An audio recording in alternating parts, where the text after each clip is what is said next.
we are going to talk about the destruction of both the northern and the southern kingdom. So if you have a map of the two kingdoms in the back of your Bible, Israel to the north and Judah to the south, that would be helpful.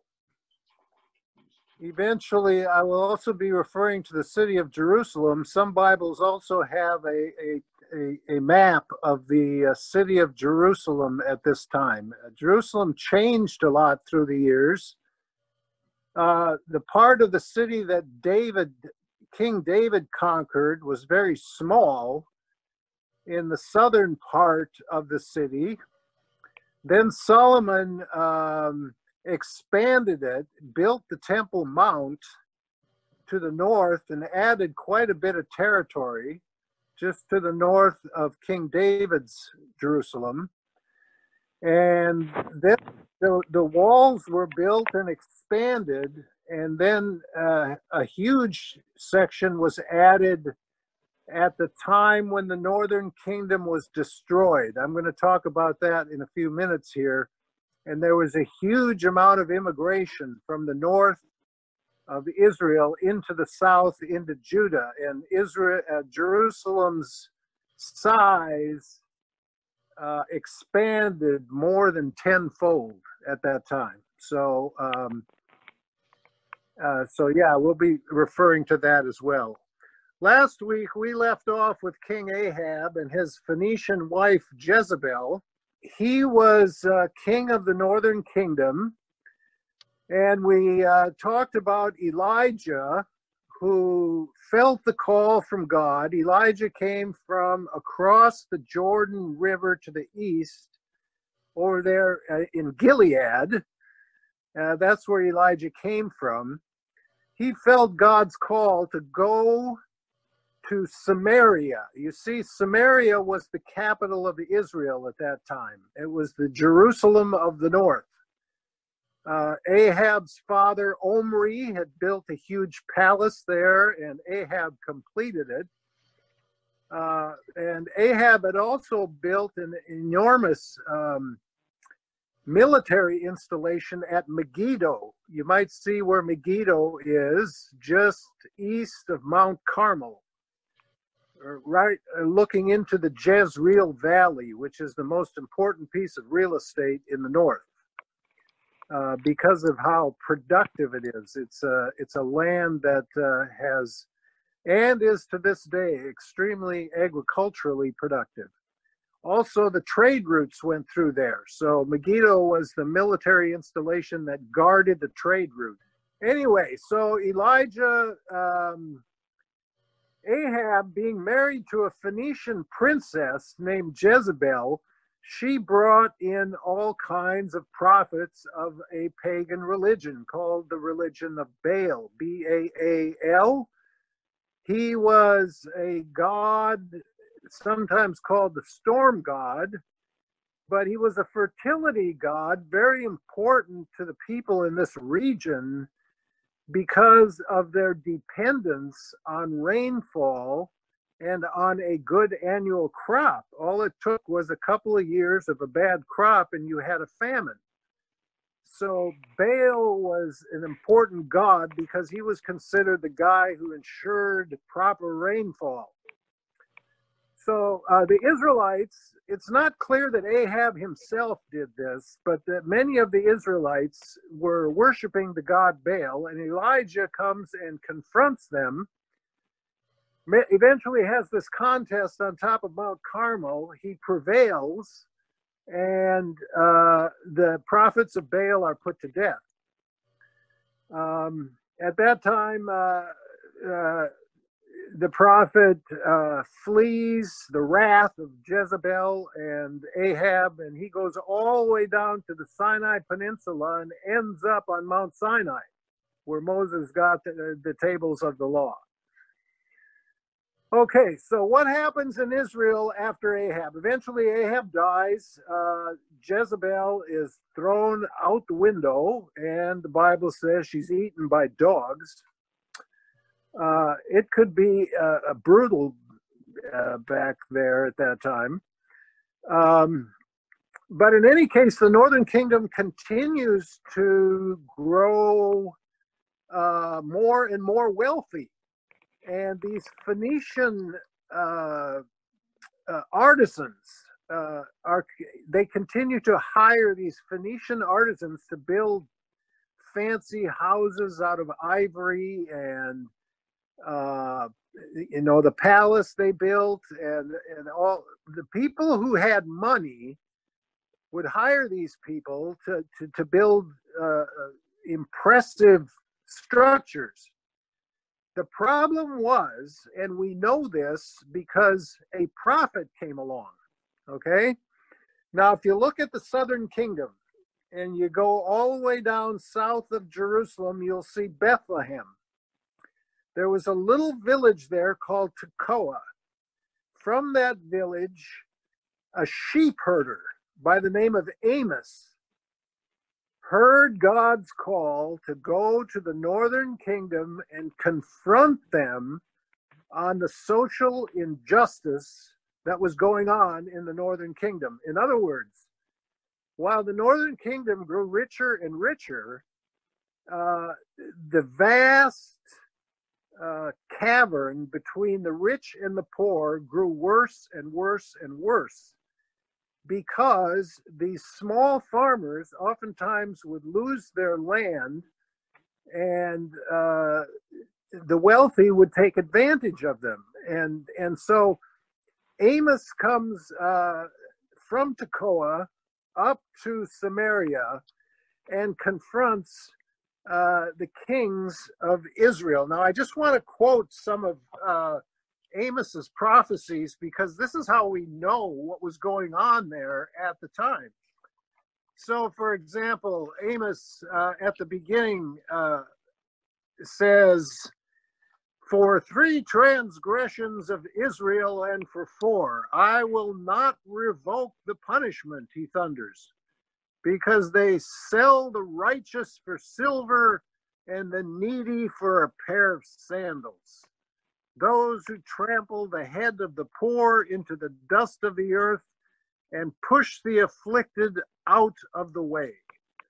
The time is surely coming upon you, and they will take you away with hooks, even the last with fish hooks." Okay, so Amos didn't mince words, and what he was doing was predicting the fall of the northern kingdom. And in fact, he was right. That reference to hooks, what happened is that when an empire conquered a small kingdom like Israel, they would exile the people to make sure there wasn't any more trouble, and then they would repopulate the land. And they would exile them, and that's what these hooks are that Amos mentions. They'll take you by hooks to a foreign land. But his most famous prophecy, one that was used also by Martin Luther King Jr. in one of his famous speeches, or perhaps more than one, I'm not sure, comes in chapter 5, verse 21 to 24. Amos writes, I despise your festivals, and I take no delight in your solemn assemblies. Take away from me the noise of your songs, but let justice roll down like waters and righteousness like an ever-flowing stream. That was the quote that Martin Luther King Jr. used, I think, in his I Have a Dream speech. In any case, as Amos prophesied, God's revenge on Israel was not long in coming.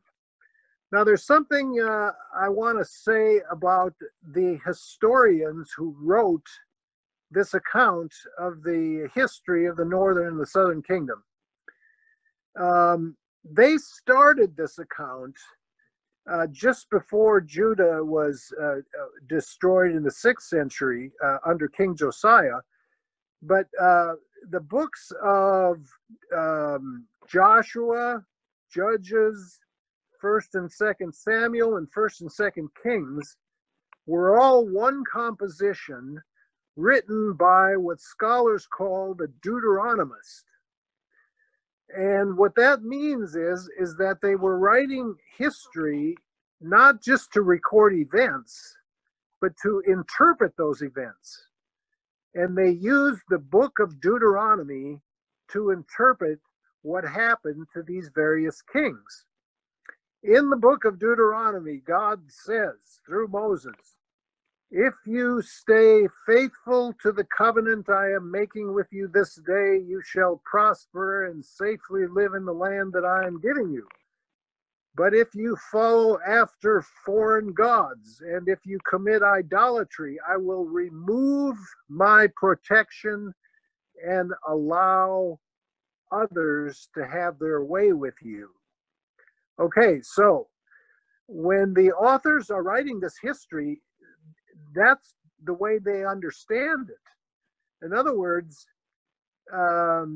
what they are saying is that God removed his protection of Israel because of the rampant idolatry and pagan religion that had been allowed to grow there.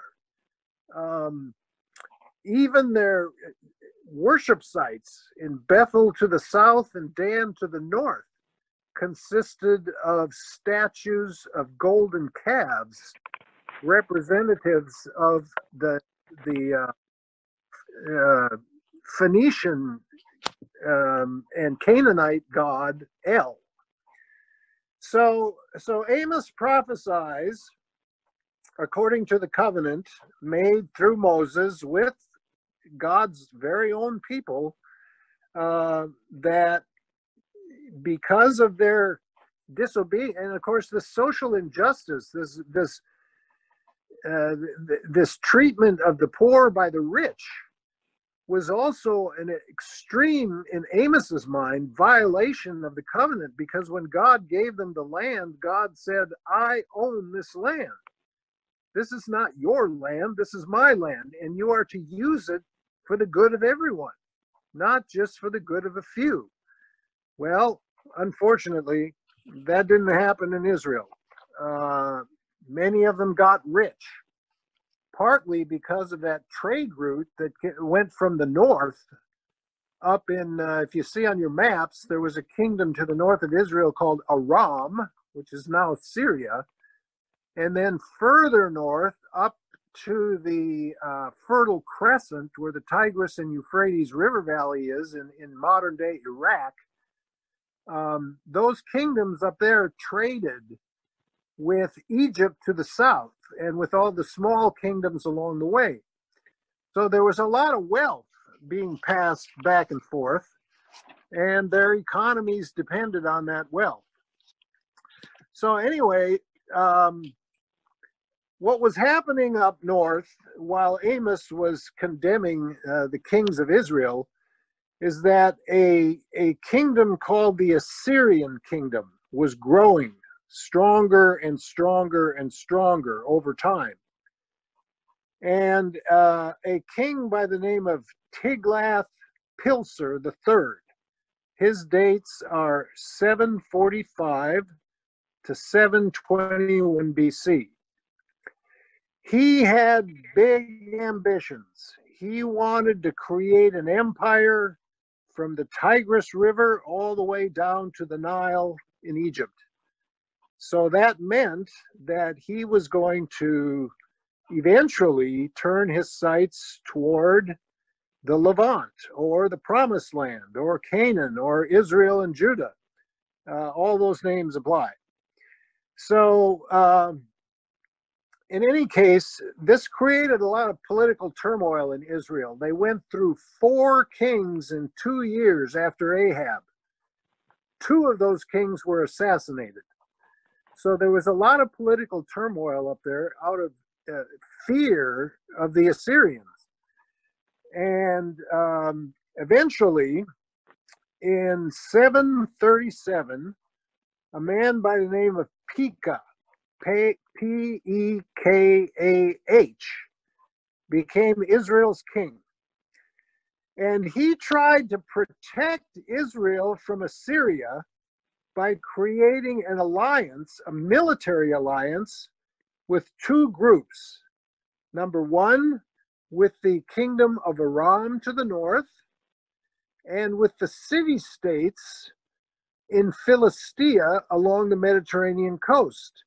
That includes Ashdod, Ashkelon, Gaza there. Those are former Philistine settlements. Okay, so Pekah makes this military alliance between these city-states and the kingdom of Aram, hoping to protect the northern kingdom from the Assyrians. Well, the Assyrians, number one, they see that as a provocative act on Israel's part. But more importantly than that, the king of Judah at the time was a man named Ahaz, A-H-A-Z. And when Israel made these two alliances, if you look at your map, you'll see that it looks like Israel is trying to surround Judah. So King Ahaz, who didn't trust the kings of Israel one little bit, thought that Israel was trying to surround Judah with military alliances so that they could attack and take Judah. So what does the king of Judah, Ahaz, do? Well, he makes an alliance with the Assyrians. And the Assyrian king, this Tiglath guy, he interprets that alliance that Judah makes with him as an invitation to just march into Israel and destroy the place, turn it into an Assyrian province. So that is exactly what he does. In the year approximately 721 BC, well, actually just before that, because his reign ended in 727, he marches down, he destroys the cities to the north. You might see those on your map: Kadesh, Hazor. The archaeologists have confirmed this. The archaeological evidence is overwhelming. And then he keeps marching to the south and eventually destroys Megiddo and then the capital of Samaria. So what's happening then is that the people of Israel know that once the Assyrians have completed their invasion, and once they turn them into an Assyrian province, they're going to exile. We're talking about the 10 northern tribes of Israel, all except for Benjamin and Judah. So thousands of them flee and end up in Judah. They would much rather live with their cousins down in Judah than to be exiled by the Assyrians up to the north. So at this time, the kingdom of Judah, which prior to this time was really rather small and did not have a wealthy economy like the north did, because of the fact that a lot of it is desert. They were sheep dwellers, and a lot of them. Some of the land was cultivatable because there were springs and so forth, but not nearly as wealthy as Israel was. Well, now the kingdom increases in size manyfold, and of course these people bring with them skills, the skills to farm, the skills to build, all kinds of skills that the kingdom of Judah didn't have previously. So while Israel is destroyed and turned into an Assyrian province, the kingdom of Judah actually grows more powerful. And remember, because Judah made this alliance with the Assyrians leave Judah alone. The invasion does not include Judah. Judah is left to itself. And it was at this time that the city of Jerusalem grew at least tenfold. Some archaeologists think it was even more than that. And And the kingdom began to become much more wealthy and much more prosperous at this particular time. Before we leave the northern kingdom, though, I do want to mention one other prophet. His name was Hosea. Hosea also prophesied in the northern kingdom just before it was invaded by the Assyrians. And because there was so much idolatry and worship of pagan gods in Israel, the way Hosea communicated God's displeasure at this was that he married a prostitute, an unfaithful wife, to dramatize the fact that Israel was like an unfaithful wife to its God, running off to other gods and having affairs with other gods.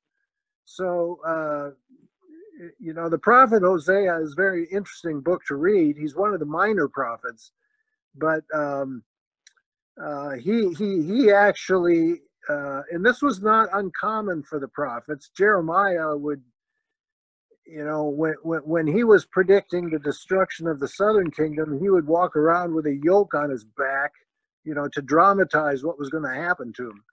So they would oftentimes use dramatic imagery to communicate what they wanted to say. Okay, now, after King Ahaz, which was the guy who made an alliance with the Assyrians, after he dies, his son, a guy by the name of King Hezekiah, ascends to the throne. And if you read about King Hezekiah in 2 Kings, you will discover that the author of 2 Kings thought Hezekiah was a great guy. He writes, King Hezekiah did what was righteous in the sight of the Lord. Well, what is he talking about? What he's talking about is that Hezekiah introduced some religious reforms. He did his best to try and call the Judean people back to their Mosaic agreement to worship their God, Yahweh, the word that means I am who I am. And that was the name God gave Moses, to worship Yahweh instead of other gods. And so he introduced a lot of religious reforms. He fortified Jerusalem's walls, and he built a famous tunnel, a tunnel that is in Jerusalem to this day. It's called Hezekiah's Tunnel. And the reason he built the tunnel was because now that Jerusalem was a big city with fortified walls around it to protect it, they needed a water source. So what Hezekiah does is he builds a long tunnel underneath the walls of the city toward the east, because there's a spring just outside in the valley there called the Spring of the Gihon, Gihon. And that way, Jerusalem would have a water source in case it ever came to pass that the city was laid siege by a foreign enemy. They would be able to get water. And that tunnel, Hezekiah's tunnel, is there to this day. Most people who make pilgrimages to Jerusalem end up walking through Hezekiah's tunnel. Okay, so it was at this time also that the prophet Isaiah heard the call. Now, Isaiah was from the southern kingdom. He was a resident of Jerusalem and came from a wealthy family. In chapter 6, he describes his call. He was in the temple, and he heard God say that he needed to send someone. And remember, Isaiah says, "Oh goodness, I am a man of unclean lips, and I come from a people of unclean lips," referring to their worship of foreign gods. And the angel purges Isaiah's lips and says, "You are purged of your sin," in effect. So Isaiah says, "Send me." Now, Isaiah becomes an extremely prominent resident of the city of Jerusalem. Everybody listens to him. He's extremely articulate. Some of the finest passages in the entire Bible come from Isaiah. And he also became a counselor to the king. So, so we hear a lot about Isaiah, and I want to tell you one story in particular because it has a connection with the New Testament. Okay, so what happens is that eventually Hezekiah is concerned that the Assyrians are going to turn on him, and he's going to become another province of Assyria. And his concern is well-founded because these kings were fickle. They demanded the payment of tribute, which meant they had to raise all kinds of money and pay it to the, to the emperor, the foreign emperor, and so it was a precarious situation. So around just around the turn of the century, 701 BC or so, Hezekiah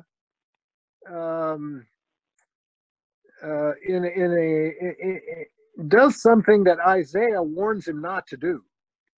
He makes an alliance with the Pharaoh of Egypt, thinking that that will protect Judah from the Assyrians.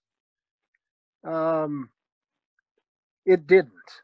Okay, the king of Assyria at this point is a man named Sennacherib.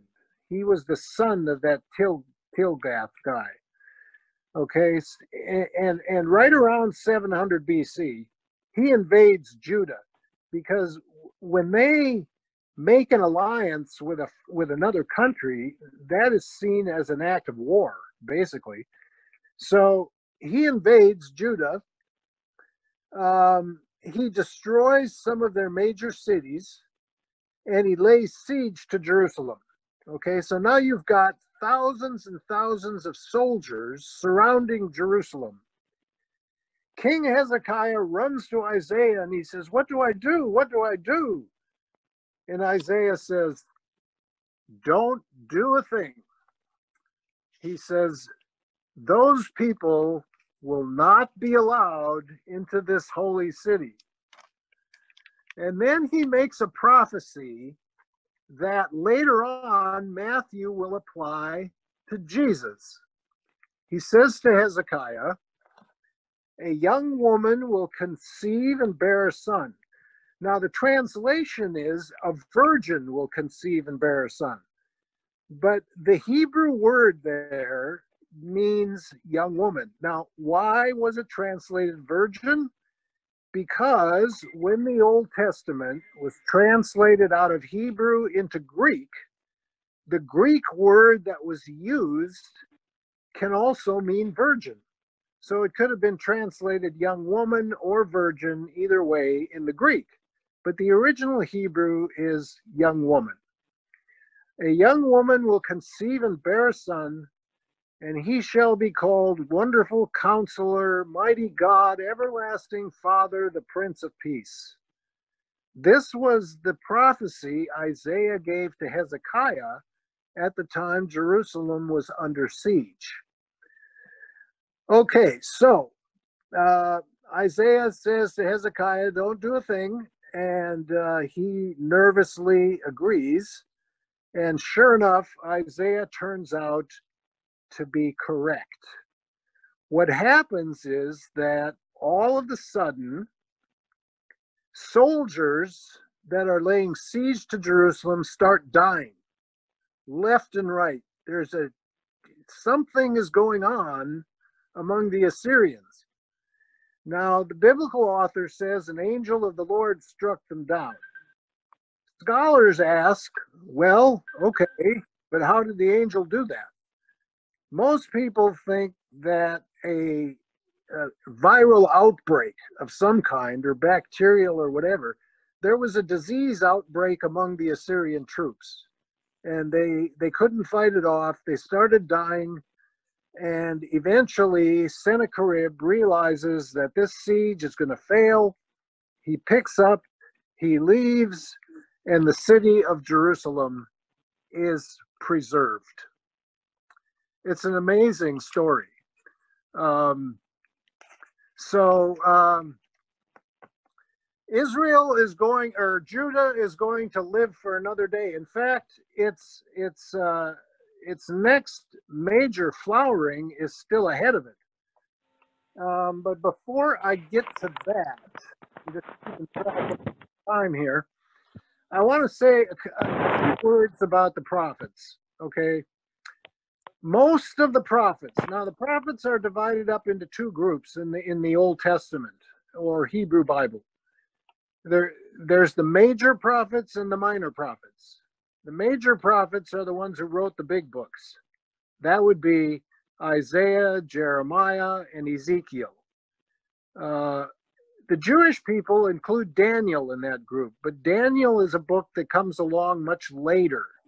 In fact, Daniel wasn't composed until the 2nd century BC. And Daniel is very important with respect to Jesus, because Daniel is the one who coins this phrase about a son of man coming to save the Jewish people. And Jesus refers to himself as the Son of Man, more than he uses any other term to refer to himself. In any case, then there's also the minor prophets who wrote the smaller books, okay? The flowering of Hebrew prophecy took place between the 8th and the 6th century BC. Now, what's really interesting about this in terms of world history is that it was around the same time that the Buddha appears in Egypt.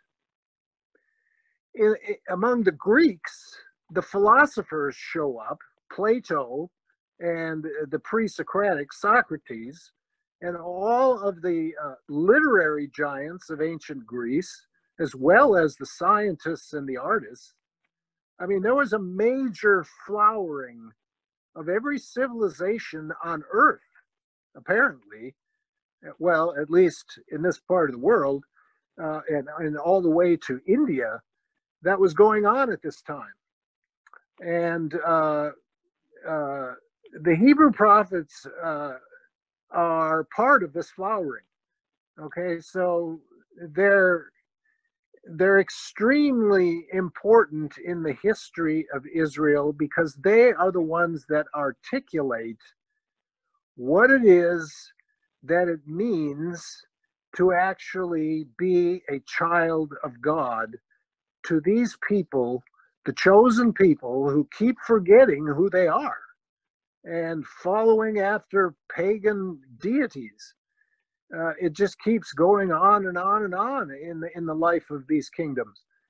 The prophets were sent to call them back and to remind them of who they were, and also to speak God's word to them.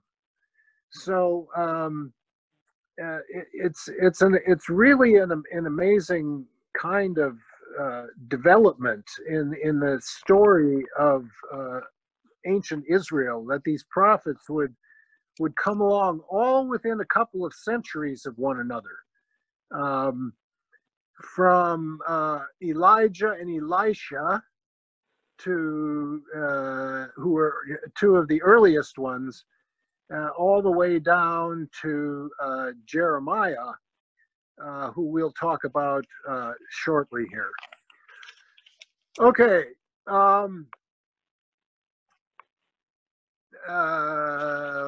Let's see, where did I leave off in this? Okay, so Hezekiah, he was considered good by the author, the Deuteronomy historian, because he he introduced religious reforms.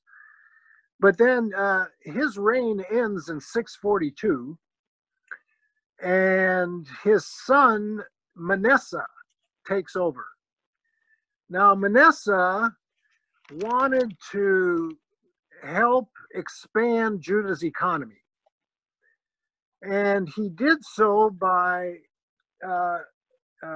making trade agreements. And these trade agreements, unfortunately, when these ancient kings would make trade agreements as well as alliances with other nations, they would often adopt those other nations' religions as well, as a way of kind of sealing the agreement, and as a way of saying, you know, your gods are our gods because we're now all on the same team here. And so he allows there to develop wholesale a return to pagan idolatry in Judah. And for this reason, the author of 2 Kings actually blames Manasseh for the eventual fall of Jerusalem. We're not there yet, but he's the guy that gets the blame for it because of this this return to pagan idolatry under his reign. He does expand the economy. It becomes a more prosperous country, but not without cost to the spirituality of the chosen people. Okay. Disaster doesn't strike quite yet. Judah, like I said, would experience one more renaissance. After Manasseh dies, his son, King Josiah, very famous king, 640 to 609, takes the throne. King Josiah was considered the greatest king outside, of course, of David and Solomon, because Josiah presided over a vast purge of all pagan influences in Judah. What happened is that Josiah decided that it was time for the Hebrew people to return to their covenant with God, and he begins destroying all of the pagan, they were called high places, worship sites, places where people sacrificed to pagan deities. He destroys all of them. He eliminates the male prostitutes on the Temple Mount.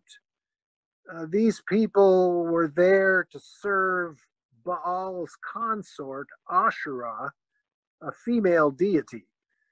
Okay, so he gets rid of that. And while he's in the process of reforming and returning Judah back to its ancestral faith, the high priest, a guy named Hilkiah, finds a lost book in the temple. And he pulls it out and he gives it to the king. And he says, "O king, I have found the book of the law." Well, most scholars believe that the book he found was the book of Deuteronomy. Okay, because in there, that of course is Moses' sermon to the children of Israel as they are about to enter the promised land. And there he articulates how it is they are supposed to live once they settle this land. So Josiah has the book of Deuteronomy read publicly on the Temple Mount to as many people as he can get up there as possible. And he continues his religious reforms using the book of Deuteronomy. Okay, this is also the time of the prophet Jeremiah. Now, Jeremiah comes from a little village to the south Um, and Jeremiah, of course, approves of Josiah's religious reforms, of course, but Jeremiah still senses that, this is not entirely right. Jeremiah was a deeply spiritual guy. He was, he, to use a quote from Jesus, who said to the woman of Samaria, remember that woman he meets at the well in the Gospel of John, and she says to him, my people worship on this mountain here, and your people worship in Jerusalem. And Jesus says to her, the days are coming when the Father's true worshipers will worship him in spirit and in truth.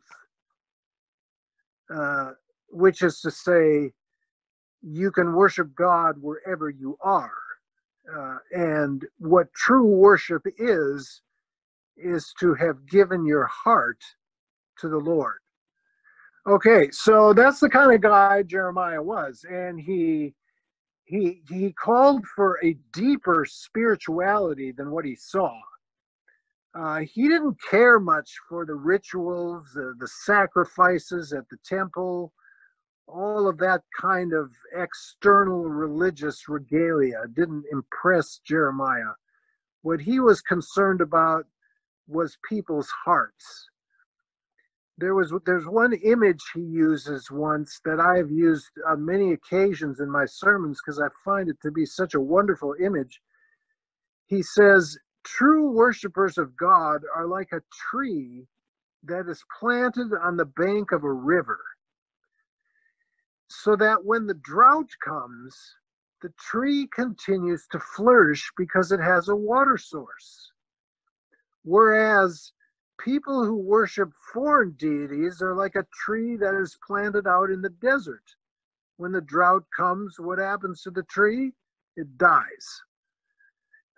These are the kinds of images that Jeremiah uses. And he also is the guy who said to the king and the people of Judah, the days are coming, says the Lord, when I will write my law in their hearts, and everyone will know who I am, from the least of them to the greatest, says the Lord.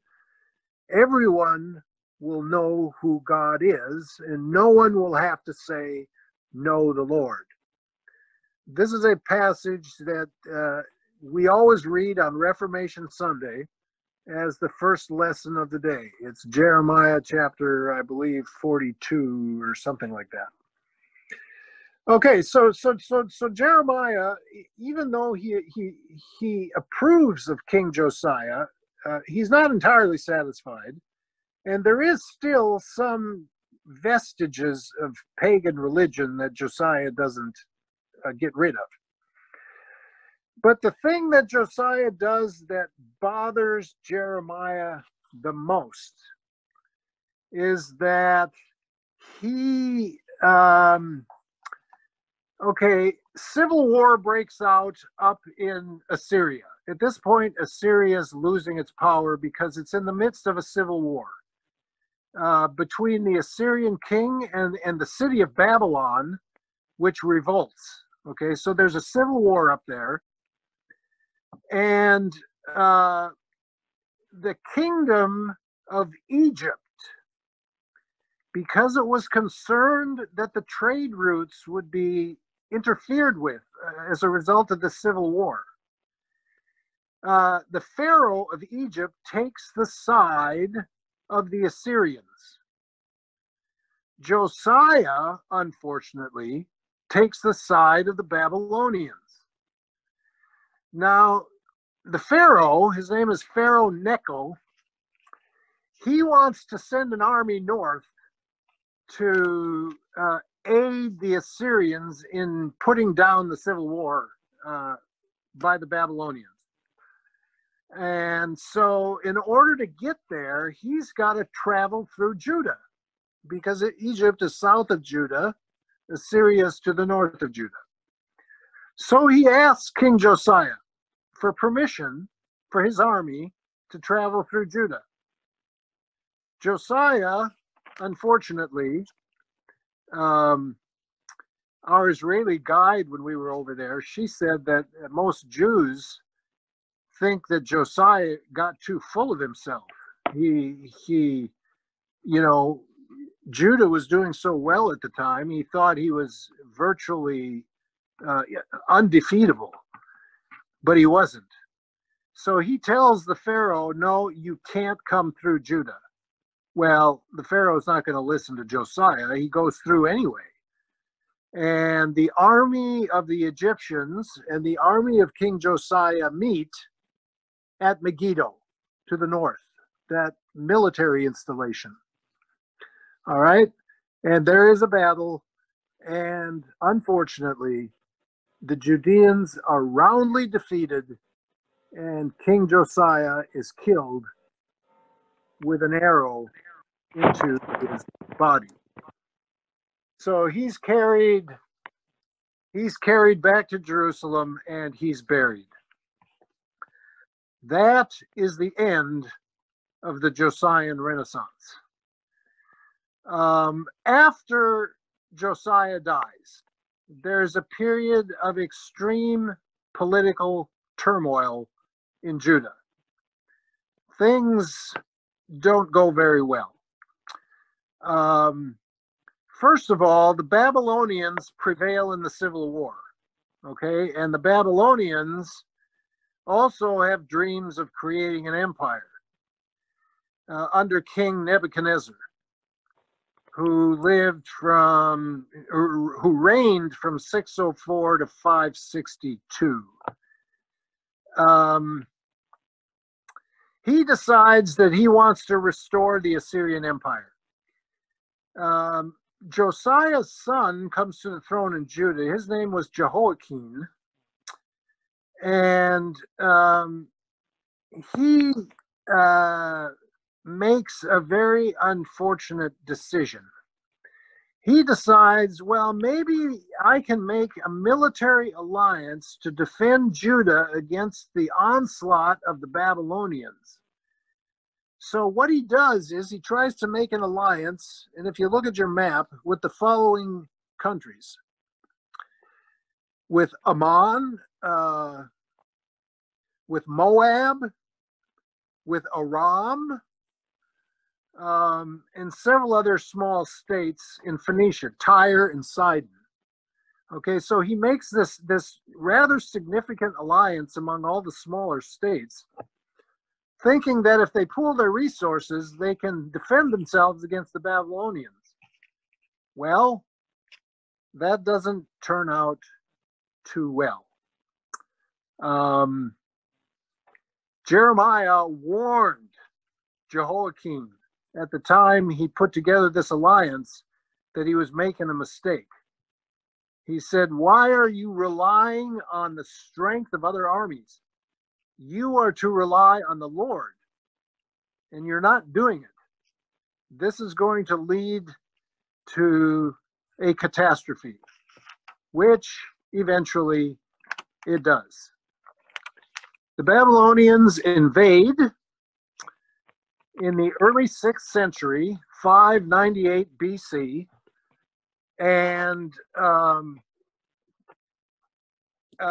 this is when, so Jehoiakim dies, and his son Jehoiakim, the only difference here is the last letter. It's Jehoiakim or Jehoiakim, M or N.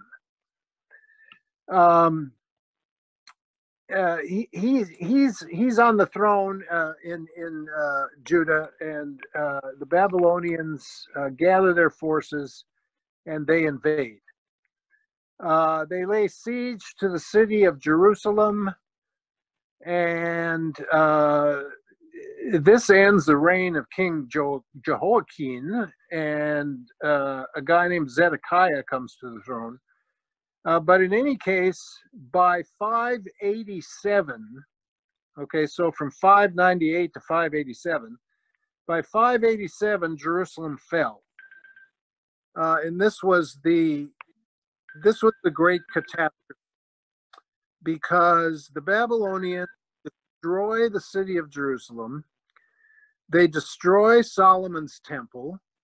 They take all the treasures of the temple. And if the Ark of the Covenant was still in there, we don't know, but it may have been.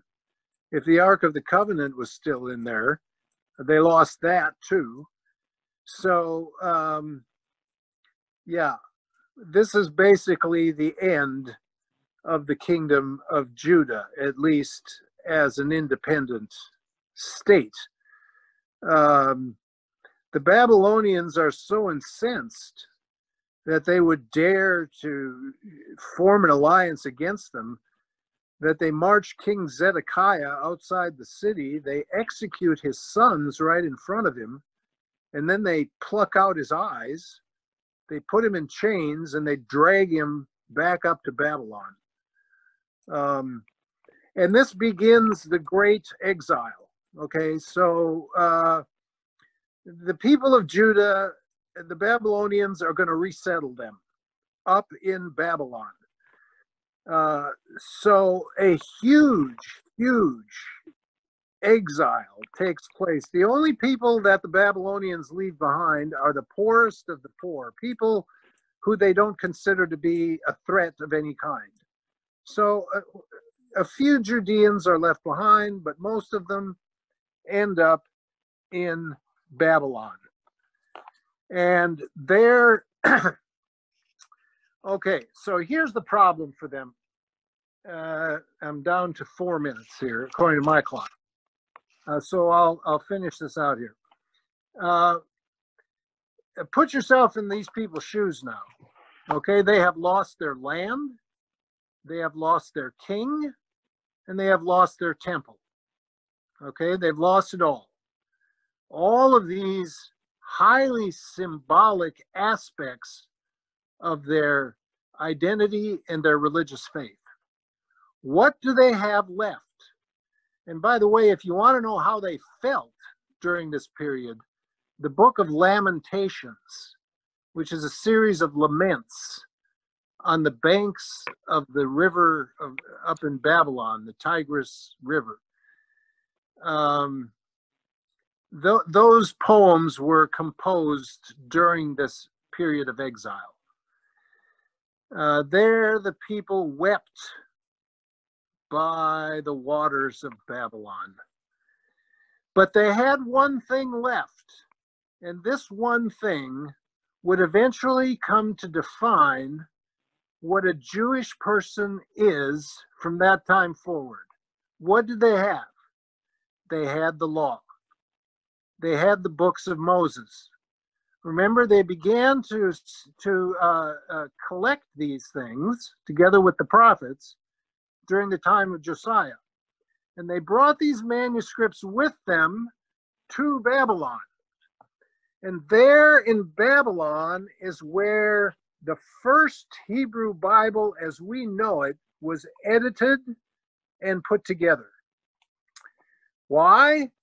Because this now was to become the center of what it meant to be a Jew. What it meant to be a Jew from this time forward is that you were a person who was obedient to Mosaic law in all of its aspects, not just the 10 Commandments, but the dietary laws, the laws regarding the garments. And if you were a very strict Jew, you would follow the instructions given about hair, the kind of hairstyle you have as a male. They were to let the side part of their hair grow down into these little pigtails, and to wear phylacteries on their foreheads. What those were was little boxes that contained the law inside of them. And they were to put the law on their doorposts. They took all this literally, okay? And they put it, they're these little containers on the doorposts of Orthodox Jews that have the law contained inside of them. Okay, so it was really during the time of the exile that Judaism, as we know it, began to develop. Now, it doesn't turn into rabbinic Judaism yet, because 50 years later, after the exile, King Cyrus of Persia defeats the Babylonians, expands the Persian Empire, which lasts all the way until Alexander the Great in 325. And he issues an edict allowing the Jews to return home. Not only does he let them return home, but he rebuilds their temple and the city of Jerusalem. All of this is done under the leadership of two guys about whom there are books in the Old Testament, Ezra and Nehemiah. Okay, they oversaw the rebuilding of Jerusalem and the temple. Also at this time came along the second Isaiah, okay, not the first Isaiah, but the second Isaiah. And if you turn to, I just want to mention one passage because it relates also to the New Testament. When John the Baptist was asked, "Who are you?" he said, "I'm the voice of one crying out in the wilderness, make straight the paths of the Lord." All right. These words came from second Isaiah. And originally, when second Isaiah uttered those words, he was talking to the exiles who were now allowed to return to the promised land. And he was telling them, God will make straight your path through the desert. Yes, it's a long and dangerous journey, but God will level the valleys and the hills and make straight a pathway, and God will see to it that you make it back to your homeland. This was Isaiah encouraging the people to return to their homeland around 530 BC. Okay, so to close out this lecture then, the Jewish people return, and they populate portions, mostly in Judah, but also the former northern kingdom of Israel. There are Jews found in Galilee to the north after this time, not so much in Samaria, right there in the middle, because a group of people known as Samaritans develops there. They are a mixed race people of former members of the 10 northern tribes and ethnic groups that are resettled there by the Assyrians after the northern kingdom fell. And the Samaritans become notorious in New Testament times because the Jews do not accept them as brothers and sisters, even though they did accept the first 5 books of Moses as authoritative scripture for themselves. Okay, so the Holy Land at this point turns into a Persian province, and it stays that way all the way until we get to the Greek period, and that will begin with Alexander the Great, who decides he's going to Hellenize the entire world. He's going to turn everybody into a Greek. And he arrives in Palestine around, like I said, 330 BC, somewhere in there. So we'll pick it up there next time. Questions or comments? This is Sharon speaking. Yeah. And to me, it doesn't seem like God was doing his favored chosen people any favorites by locating them right in the middle of all those countries, and where they had to rely on alliances, and they didn't have a very good life of it, and yet God was blessing them and choosing them. Okay, so Sharon, I suppose it depends a little bit on the degree to which you want to accept the prophet's interpretation of what's going on here. According to the prophets, if they had stayed faithful to the Mosaic covenant, they wouldn't have had to make these alliances. But the only evidence I can give you for that is the fact that when Isaiah told Hezekiah, don't do anything, these people won't be allowed in Jerusalem, he turned out to be right. So that's the way the Jewish people understand it to this day. The people were disobedient to the covenant. You're right, this land is located in a strategically very dangerous place because it's right between the empires to the north and Egypt to the south. So you would expect there be, and those trade routes were very important for the economies. So you would expect there to be the potential for a lot of trouble on this piece of real estate. It's a very important piece of real estate.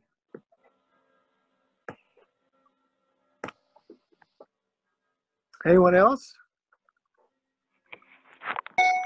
Pastor? Yeah. Were prophets recognized as prophets during their time, or did they have other career paths? No, some of them did not, David. For example, Isaiah of Jerusalem, he was just a prophet and a counselor to the king. But some of the others did have career paths. For example, Amos, he was a sheep herder, and he calls himself a dresser of sycamore trees. And some of the other minor prophets were small farmers, and they were just people who claimed that they experienced the Spirit of God come to them and give them these words, and it's hard to argue the point because these were not necessarily people with an education, yet the words that come out of their mouth are poetry. So it's a pretty amazing development. Most of them were more than just prophets. They had to earn a living in other ways. And did they have a big audience at that time?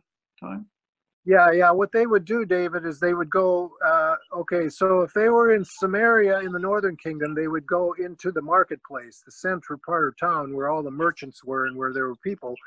If they were in Jerusalem, they would go on top of the Temple Mount. And there was always people up there. Yeah. Okay. Yep. Mm-hmm. Yeah. Thank you. And some of them had secretaries. They didn't necessarily write down these words themselves. Jeremiah had a famous secretary by the name of Baruch. So yeah, sometimes they had other people writing their words. Thank you. Mm-hmm.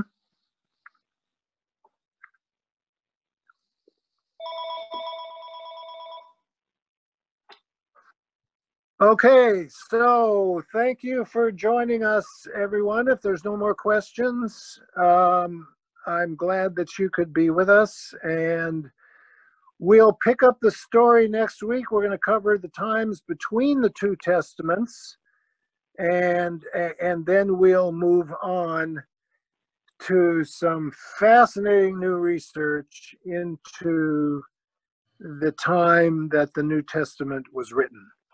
Okay? Thank you. Take care, everyone. Thank you. Okay. Thank you. You're welcome. See you next time.